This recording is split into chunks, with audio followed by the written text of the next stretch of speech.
Voilà, bonjour chers téléspectateurs, bonjour Bandeko, Oyo Bozolanda Bisso, na Bosolo na Dubaï, télévision, Toza en direct de Dubaï, nous sommes ici à Dubaï précisément, na quartier Babenga Adira, il y a un centre, il y a un secteur très commercial, donc c'est ici où se trouve notre studio à Dubaï, précisément à Mont-Royal Hotel, donc Toza Awa, aujourd'hui, pour la Kobeta Masolo Mboka, donc Lelo, il y a premier numéro na Bisso, émission na Bisso, Kombonango, Masolo, il y a Mboka na Dubaï, donc Tozo Beta Masolo et Mboka na Dubaï. Nous sommes ici à Dubaï, nous résidons ici à Dubaï et nous avions pris l'initiative d'analyser l'actualité politique, l'actualité sportive, l'actualité religieuse, tout ce qui est actualité, tout ce qui se passe au pays, donc analyser en haut à émission Nabiso Masolo et Mboka na Dubaï.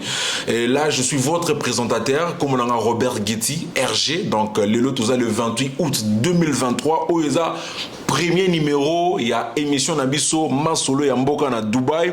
Et je tiens à vous informer que nous allons toujours analyser certaines actualités politiques. Nande Konabiso, Merlem Ampouya, Oyo Aza, analyste politique, a se présenté tout à l'heure.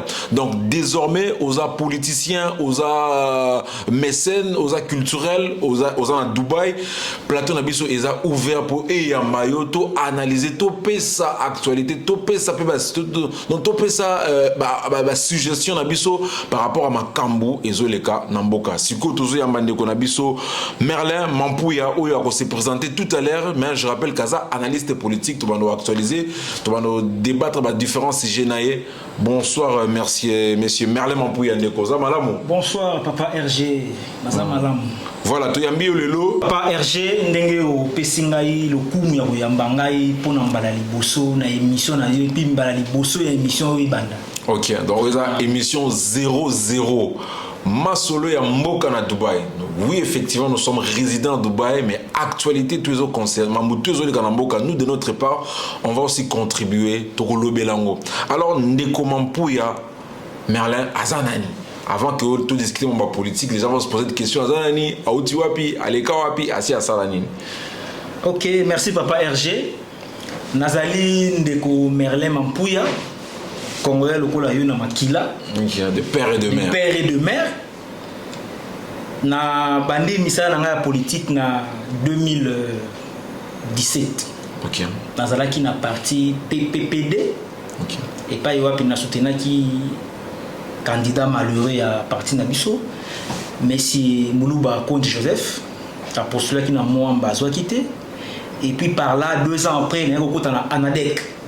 Anadek il y a âge Matembo Toto et pas yoaki na pas na umela ki moi mingi na misala politique na parti wana ndeta mo voyage ko benga ngai na Dubaï ndena ye na tikaki parti deuxièmement on a eu longa partir na Dubaï parce que na moni parti kota ki moi mbilinga na décidé que non na tika analyste politique le temps de formation politique musulina ko kota dans la minute vous êtes indépendant naza indépendant.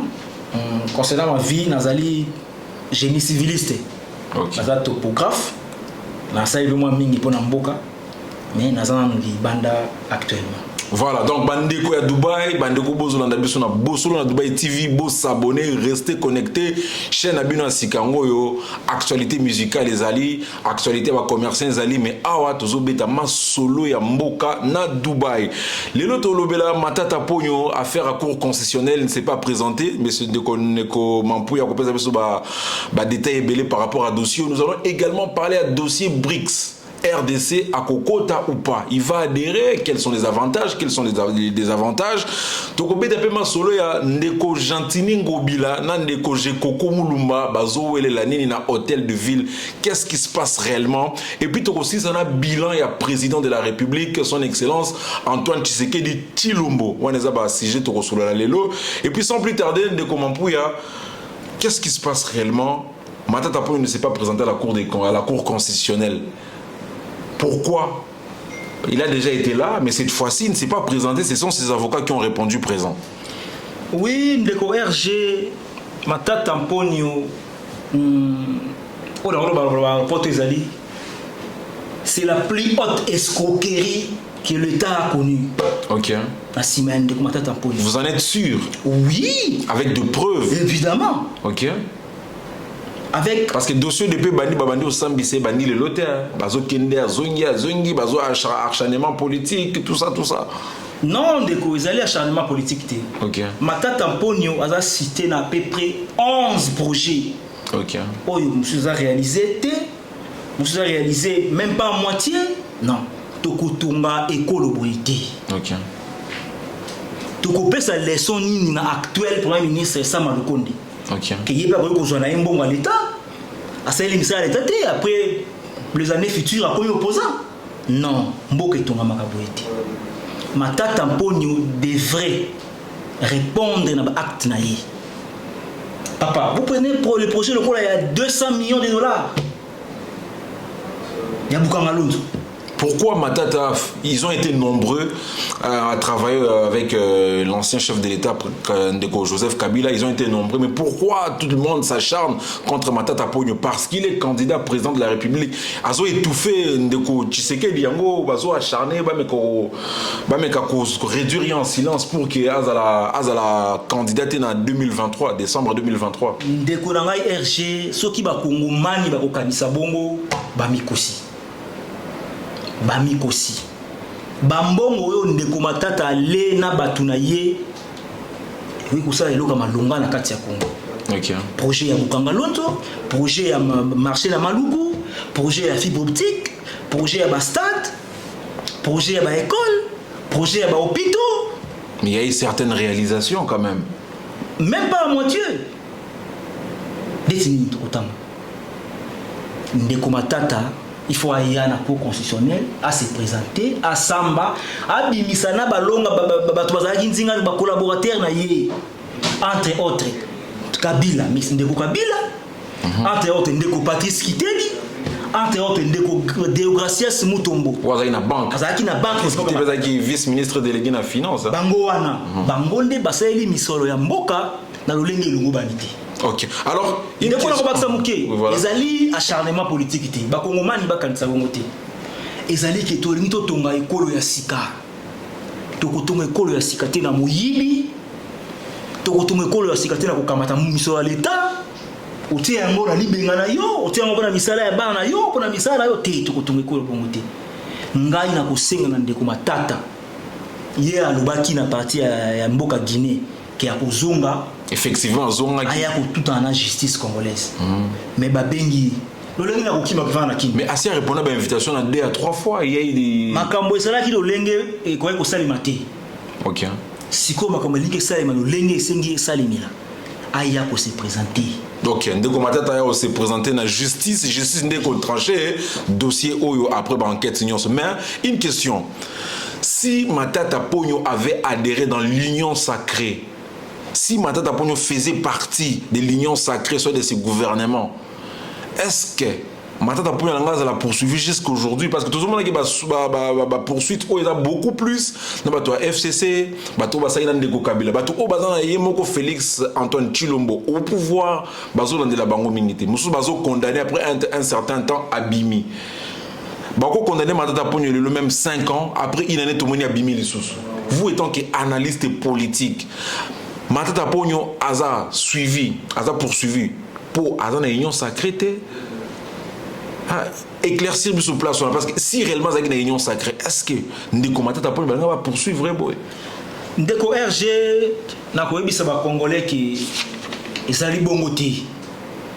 Gilembo eza ko lakisa biso ba nzinga ya bakuya mokonzi mboka bakota kina boloko.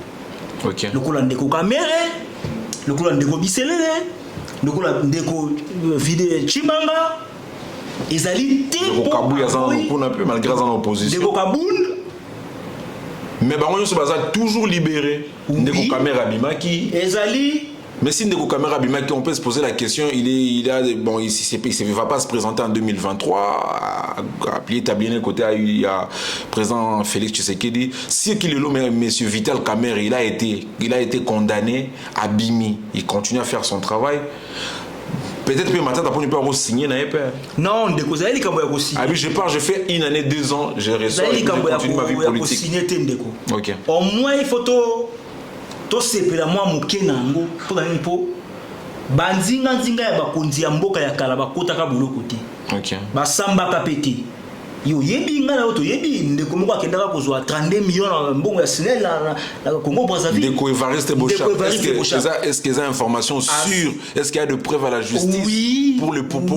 Pourquoi il n'est pas poursuivi alors? Ndeko asambate ba benga ye même pas akota pe bolo côté.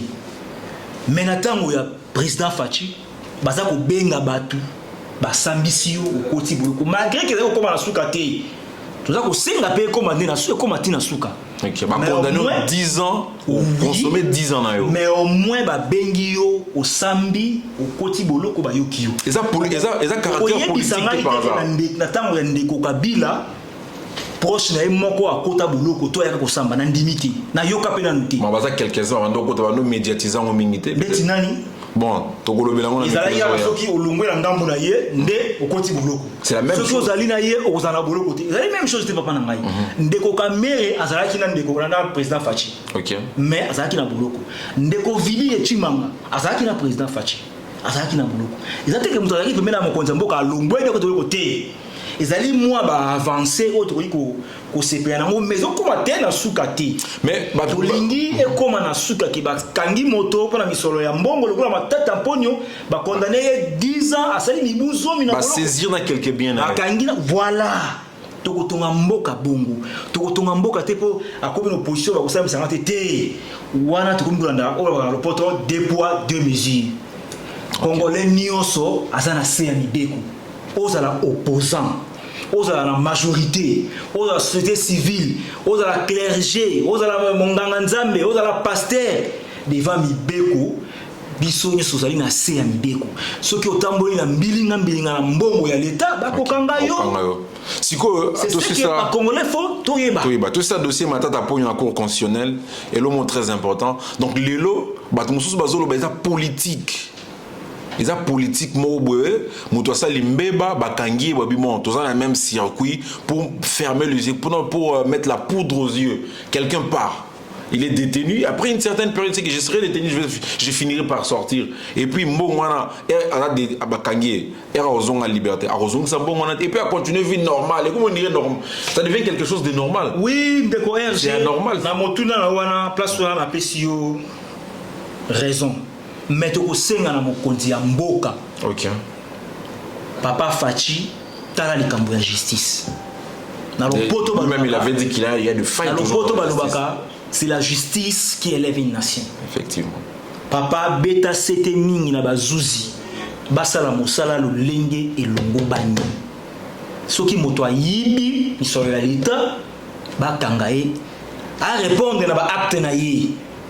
Soki moto asali misolo ya leta lolenge longo banité soit azongisi soit asam soit akoti boloko ekopesa leçon na biso ba ezali koya na ba kokota kosala misala ya leta na ba kozwa fonction na leta qui basa la mosala lolenge elongo bani. Voilà, merci Ndeko Merlin Mampouya. Nous vous disons que nous sommes depuis Dubaï, le studio de Bosolo na Dubaï TV. Tozo beta masolo mboka, suivez-nous régulièrement sur notre chaîne YouTube, sur Instagram, sur Facebook, bozo ba actualité, bozo ba analyse politique na PSP bandeko na biso tout bota la biso na Kinshasa, bota la biso na Lubumbashi, Matadi, Paris, France, ainsi de suite. Abonnez-vous massivement à Bosolo na Dubaï TV pour ne rien rater. Deuxième sujet na biso eza BRICS o eza plateforme o eza na Brésil, la Russie, l'Inde, la Chine ainsi que l'Afrique du Sud. La RDC va adhérer ou pas? Quels sont les avantages de Komampuya? Quels sont les désavantages? Oui, papa RG, na moi makanisi na ngai na kosinga na mokonzi ya mboka a adhérer na linganga wana ya BRICS. OK. Ba américain ba kosa biso lisute ba zomi biso mingi. Ba ngone bazali sima ya ba Rwanda pona ko menacer biso. Ba ngo bazali sima ya Paul Kagame, sima ya Macron pona ko menacer biso. Alors, lelo ba ko la biso ki noto santo kota na BRICS pona ni. Congo ezali état souverain et puis indépendant. Tu as une leçon to kozwa et pas ya bato te. tokosala makambo o biso ba konga tomoni ki ekopesa mboka na biso ekende liboso parce que biloko ici en fait eye mingi ba Monisco yaki soit disant que la guerre va finir ba mission des Nations Unies ainsi de suite le tout ça toujours dans état de siège tout ça toujours dans ba biloko belé ba bunagana ezala ba maboko ya ba na maboko ya ba une armée naître. Alors dites-nous exactement BRICS Oyo. BRICS a comment un niveau à diminuer la guerre, le conflit territorial, tout ça. Est-ce que BRICS a apporté solution quand même? Oui, ndeko. D'ailleurs, les Chinois a dit ça qui tata mokonzamboka qui nyoso ko kopé ça. OK. Russe a dit ça qui Russe vraiment mokonzi bongo. Déjà ba pesa qui est masma bandoki. Ba loyi ba kotinda ba formateur ba ko former ba pinga na biso. C'est déjà avantage. Pour la Monisco, les Américains, bango bayaka pona ko piller biso. Bayaka pona ko tongamboka na biso te. Comment biso bandeko to na est, to ouest, to na centre, to na nord, to na kimia, bandeko na biso ya est bazana kimia te. Non. Non. Alors que na BRICS kimia ko kota mpanzi wana. Olobi likambo ya est sur le likambo ya bunagana. Oui. Ba force étrangère d'ici le 8 septembre ba kotika mboka. OK. Ba ko salama ki ba kotika mboka SADC a koya kozwa place na bango. Deuxièmement, tata mokonzi mboka loba ki déjà na monoko ya chef état major ki mapinga na biso za déjà prêt. SADC eya tout eyate mapinga na biso eza déjà prêt ya ko bundela mboka. OK. Et comme si ko likamba ko bundela mboka. Ba américain tout ça ki na bango tamulai. Tout le monde m'a dit. Bako kamata bilo na biso na ndenge ya kanza na ndenge ya nko bako kinango. Alors que BRICS est na likanisike toka bola. Yo 50, ngana 50, ba créer ba usine, ba tia ba compagnie, ba congolais ba zo misala et puis bandeko ya est ba vanda kimia. Voilà. Et loko ezanga type pas américain yango wana. Maintenant les loko na to presque na suka. Ba ko ba kité papa mo kondia ko na BRICS non eko simba te. Eko simba te. To pesa ki bango ngonga tango mulai. Solution mon ami. Tango mulai ngai na moni na tata mo kondi akota na BRICS pour te mettre fin définitive. Bande ko na biso ya est bazwa kimia. OK. Bande ko na biso botela biso na Goma, na Bukavu, na Masisi, na Rumangabo, na Kitona, partout na RDC to pesibi nombote bolanda émission na biso bosolo na masolo ya mboka na Dubaï na bosolo na Dubaï abonnez-vous massivement les émission numéro 00 ngana ndeko Merlin Mampuya année prochaine to fêter une année émission donc to bandi to na posa bo soutenir biso bo accompagner biso to ke directement na troisième sujet journée à lelo. Affaire Jekoko Mulumba, notre gouverneur à province, à ville à Kinshasa, Ndeko Jantini Ngobila. Qu'est-ce qui se passe exactement de Komampuya? Jantini Ngobila, Jekoko Mulumba, tout le monde bandi bien, mais arrivé à une certaine période, ça ne marche pas. Ce sont des frères, ce sont des Congolais de père et de mère qui doivent travailler pour le bien de la population. Mais aujourd'hui, il y a une contradiction à l'hôtel de ville entre les titulaires et son adjoint. Qu'est-ce qui se passe réellement? Oui, ndeko RG makambo eko leka na kisasa ezali na tina mote. Tina te pamba te. Gouverneur Ngobila na koyebisa eloko moko. Soki yo lelo zuli kamuna ndeko tel, zuli kamuna ndeko tel, zuli kamuna ndeko tel. Baningo so ba beka zo malamu. Ndeko Ngobila il faut attendre tamboli na ye pour makambo tali ko kamba mboka. Ezali malamu te. Lobe zalaki Nerombongo. Kala mingi te azalaki Godin Poyi lelo Jekoko na koyebisa gouverneur à ville ke soki ko engager guerre na adjoint na yo papa yo ko sala perdant pour kotala pinda Jekoko Mulumba na yo je crois ça na mo influence na ville ya par rapport à yo gouverneur na ngoto na posa bitumbati to ça bu moko toto molamboka na biso ndeko je crois ça ko repousser na makambo soki ezali bon ça na raison que ba policiers bazali batina na hôtel de ville bafuta makambo moté ba agent hôtel de ville bafuta makate bon mbongo yo zwaka ozotia wapi mbongo ekota na misko mbongo na miso na mikolo nyoso mbongo ekota kisasa des millions mbongo ezokende wapi na kosenga ba gouverneur luka moyen bo vanda na adjoint na yo bo solola bo trouver solution pour na kisasa So quitter au niveau engagé guerre yo ko la perdant. Yo ko la perdant pour yo et kambela eza malamu te. Mais qu'est-ce qui est malamu aussi longtemps tous les chantiers à Zandu, tous les chantiers belé ngobila elenge ça a accompagné chef de l'état, a accompagné vision chef de l'état ngobila. Na kwa bisa on le voyager ko la sima makonza mboka le to ko accompagner visionnaire. Basali mingi na sima makonza mboka bazingi mingi ba accompagner kaite. Na ko pesa exemple moko. Yo zo ko accompagner mokonza mboka.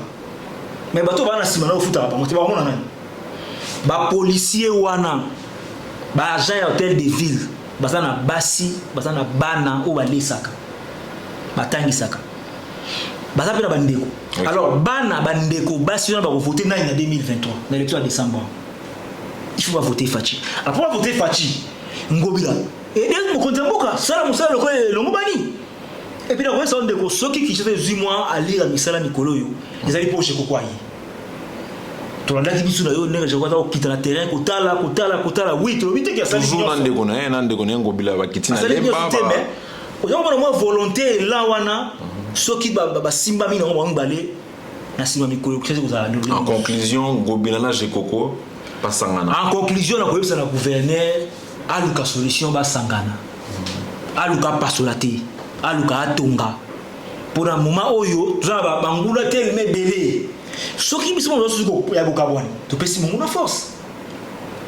abongisa nano bizaila ya mabewa ya bokabwana na batu OK pour baluka kisasa kende liboso Kinshasa kende liboso ndeko Gentini Ngobila ndeko Jekoko Mulumba Masolo Yamboka na Dubaï, tozo continuer mission na biso. Messieurs les réalisateurs Clovis Bongongo azana régie finale, toza Sajet Boukari ou Pazakuna bandeko na biso ba pakistanais, toza na Bosolo na Dubaï TV donc équipe na biso monté ba technicien surtout ba étranger.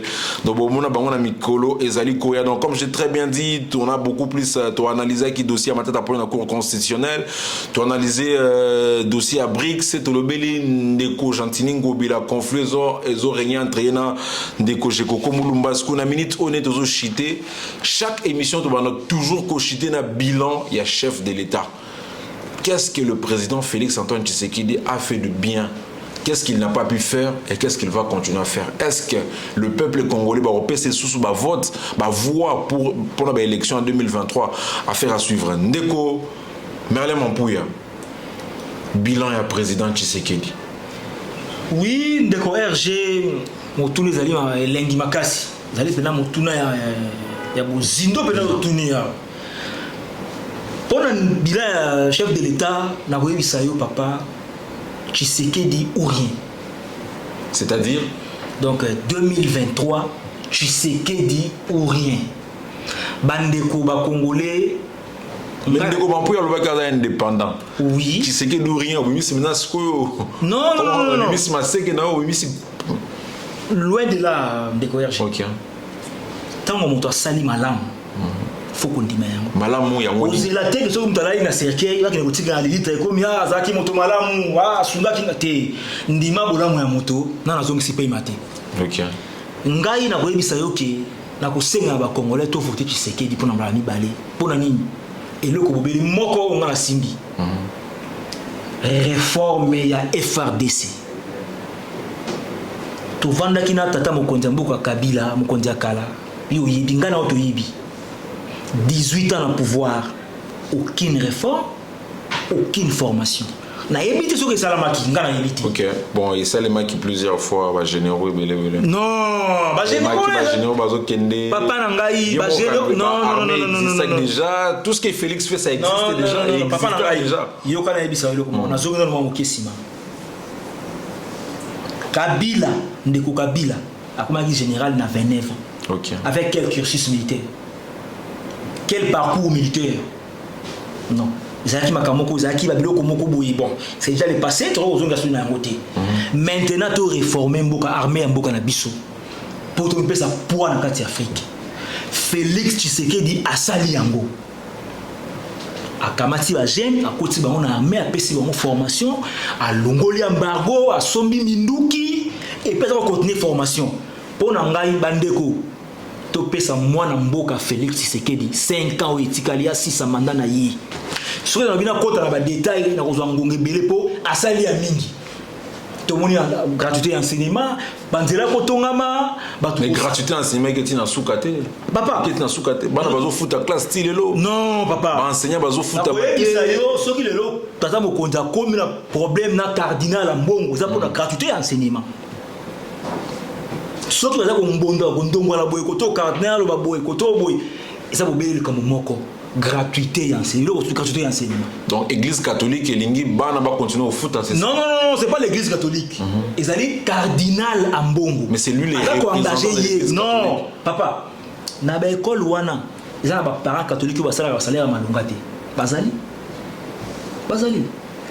ezali bizalela ya moto ezali ya lingomba te ezali bizalela ya motema ya moto lenge ezaleli bande ko poto balaka c'est par l'abondance du cœur que la bouche parle. Ezalo lenge motema na ezaleli na makambo itali misolo makambo ya mbongo yango eza ko bimela maloba na misana na eza ko engager ba chrétien catholique tete parce que ezali bongo te parce que bila ya mokonza mboka pona kosisa ezali vraiment malamu ezali malamu natangi bino kala lolenge abongisi mapinga na biso azali moto kosunga kopesa ye voix akenda lisusu na mandele koleka po asilisa misana ye so ibna tanga biloko asali ya papa tobetela tongo question moko armée réforme formation ainsi mais jusqu'aujourd'hui toujours la situation à Bunagana jusqu'aujourd'hui notre armée n'est pas à mesure ya ko bengana effectivement M23 zone na Bunagana ils a toujours entre forces étrangères forces neutres moboé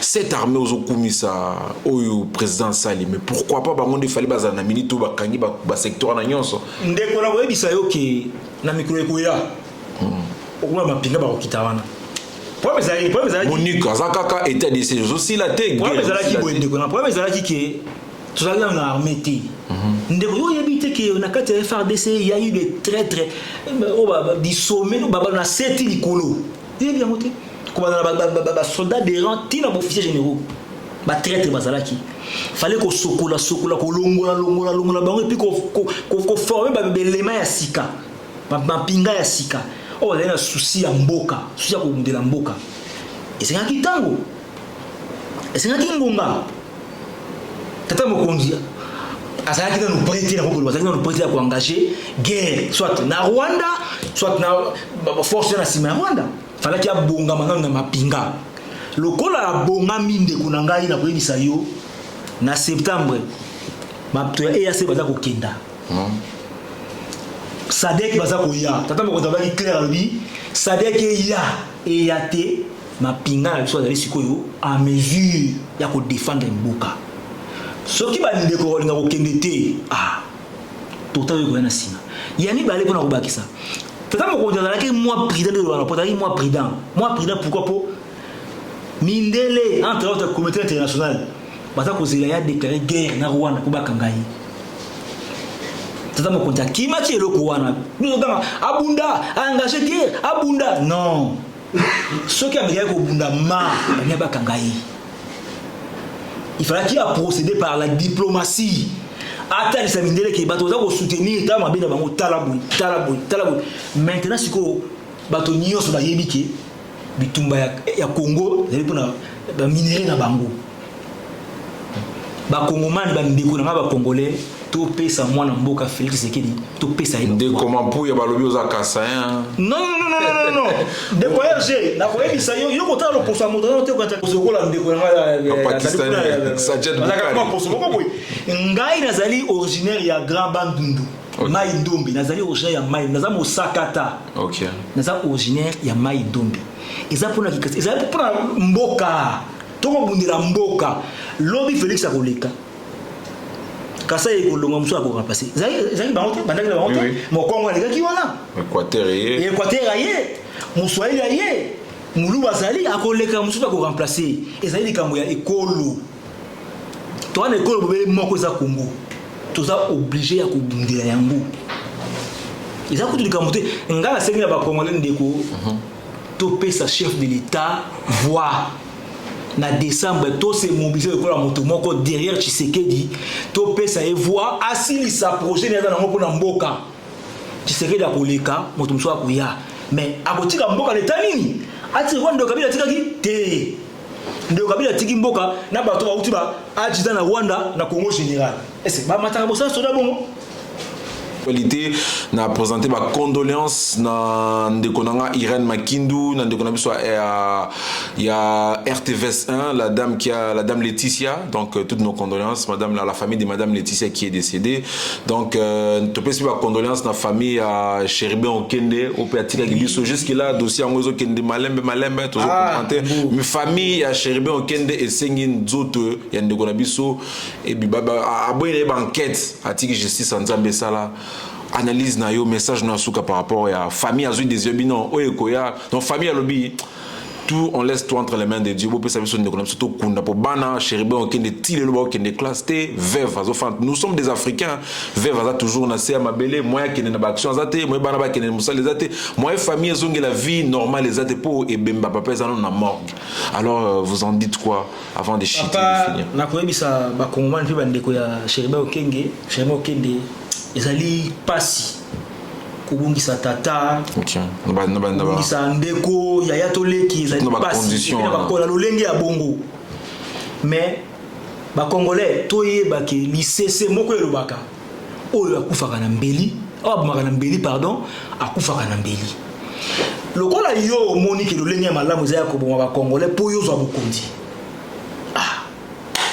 tokota na ekusuka mais na décembre 2023 fachi ou rien pour battre ya bongo basa sur na Congo te je sais que nous avons le bénin commanditaire ya acte c'est Moïse Katumbi et ses acolytes avec quelle preuve non papa avec quelle preuve si réellement de preuve c'est la justice qui va il y a lisanga ba ngwa ba le bakino to kotia mboka na tao moto moko kufa makile kotanga un proche, un communicateur na bango il était très proche ezali lolenge ya bandeko lolenge ba fonctionnaka pana bango likamuke moto ala likamuke moto akei okoyo sala kama kadumbu okoyo sala kama kadumbu faut que lolenge normal ndiko kadumbu vele lolenge normal te ezali méthode na bango basalelaka na bango bakati politique eza bongo na Congo biloko ane kolekate na Congo biloko wane koleka te parce que jusqu'à là tokofuna ndeko Moïse Katumbi te tozana ba preuve te tozana ba justice peso sala ba enquête nango toza la justice a tranché affaire oyo